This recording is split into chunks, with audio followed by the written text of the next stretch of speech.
may basehan ba yung concern din ni Senator Amy na itong 2026 budget posibleng gamitin para dun sa posibleng isulong na naman na panibagong impeachment case laban kay Vice President Sara Duterte next month kapag tapos na yung one-year ban? Well, that's her opinion. Pero kung sa akin, wala naman ako nakikita na ganun.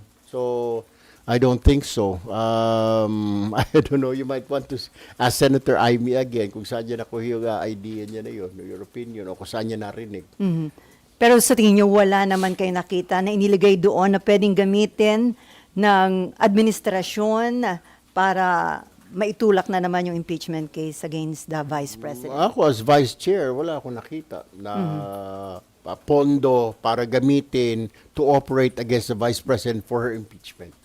Sinasabi kasi maraming soft project na dadaan sa approval ba ng executive o ng Office of the President, sir? Na ano? Mga soft projects. Yes. Lalo na yung sa local, may mga ganun, di ba? Yung, nadadaan ba yun sa approval muna ng Office of the President bago Local magamit? Government Support Fund? I mean sa LGSF? That I'm not so sure. I have to get back to you on that matter. Pero ang pagkaintindi ko, ngayon pinirmahan na ng Pangulo, yung budget na yon will be,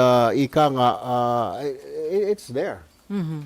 What Senator Amy is saying, there's too much ayuda inside the 2026 budget, AIX, MAIFIP, TUPAD, which she considers soft pork at pwedeng idangle sa mga lawmakers para pausadin yung impeachment. Is it also something that you see possible, sir? Right now, sa tingin ko hindi. Kasi it's really needed.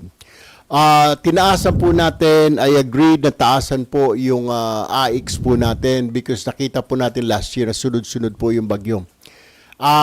Isa po ako sa naka-experience doon when we went to Cebu, sunod-sunod po, earthquake and then typhoon. I called up Secretary Rex Gatchalian, ang umamin si Secretary Rex na ubos na po yung pondo namin, boss.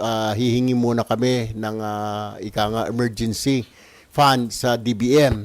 So I have to call the secretary, then Mina Pangandaman, ma'am, baka pwede mong releasean kasi wala na silang pondo na ubos.